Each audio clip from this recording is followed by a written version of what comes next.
When Mattel lost its bid to Kenner for action figures based on the DC superheroes, they jumped to Marvel for a line of action figures from the Marvel Galaxy to compete with Kenner's superpowers.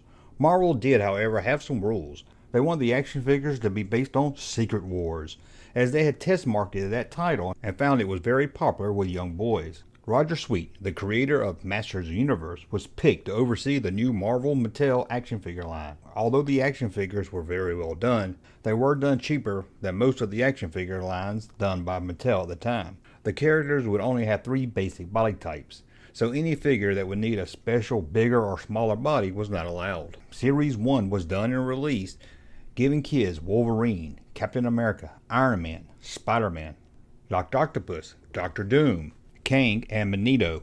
The line sold pretty well for Mattel, and in early 1985 Series 2 hit stores.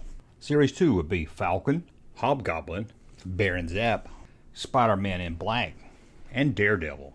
However, Series 2 didn't sell as well, as these characters didn't play a big part of the Secret Wars comic and was kind of lesser known to kids not reading the comics. So the line was canceled by Mattel so fast that 3 figures planned for Series 2 never hit the US. When the line was canceled, Mattel released the remaining 3 figures in Europe: Constrictor, Electro, and Iceman.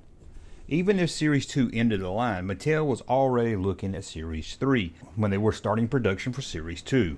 When it comes to Series 1 and 2, each figure would come with its own shield that had a photo that would change depending on the direction you looked at it. Each shield would show a hero fighting a villain. Sadly, we never have seen any prototype figures from Series 3, but it seems we do have artwork for the shields that was planned for Series 3, and that gives us a look at action figures that would have been in Series 3. Mr. Fantastic, the Abomination, Unreleased, Thunderball, the Incredible Hulk, and 2 female figures, Mystique and Dazzler. Let's take a closer look at the artwork for the shields. First, the hero shields.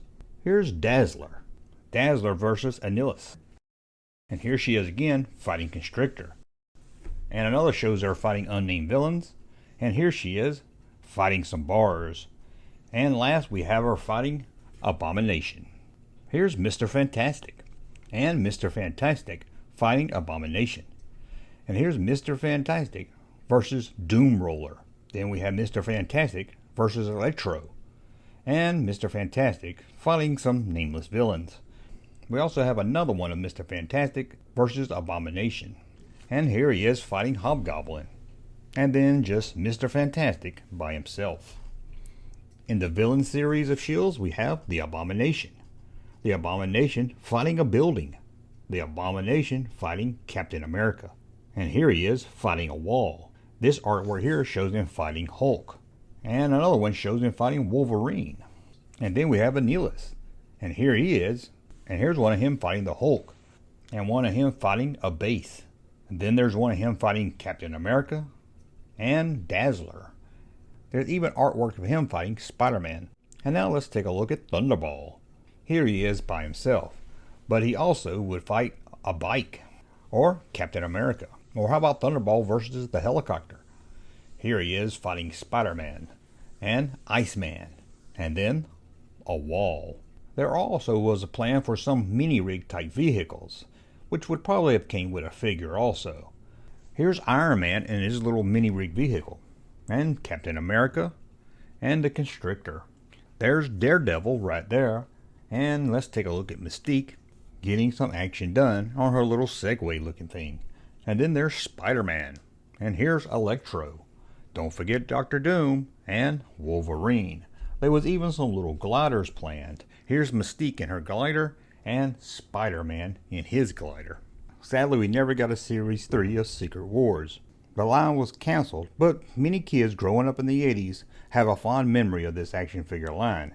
It became one of those few action figure lines that could be considered a cult classic. It didn't sell well at the time, and now it's pretty universally loved by not only Marvel fans, but action figure fans also. Well, that's a look at the planned Series 3 of Secret Wars. Hopefully one day we'll see some prototypes, and when we do, I'll make a video about it and show it to you all. I want to thank you for watching. As always, thumb up and like my content. Subscribe to the channel.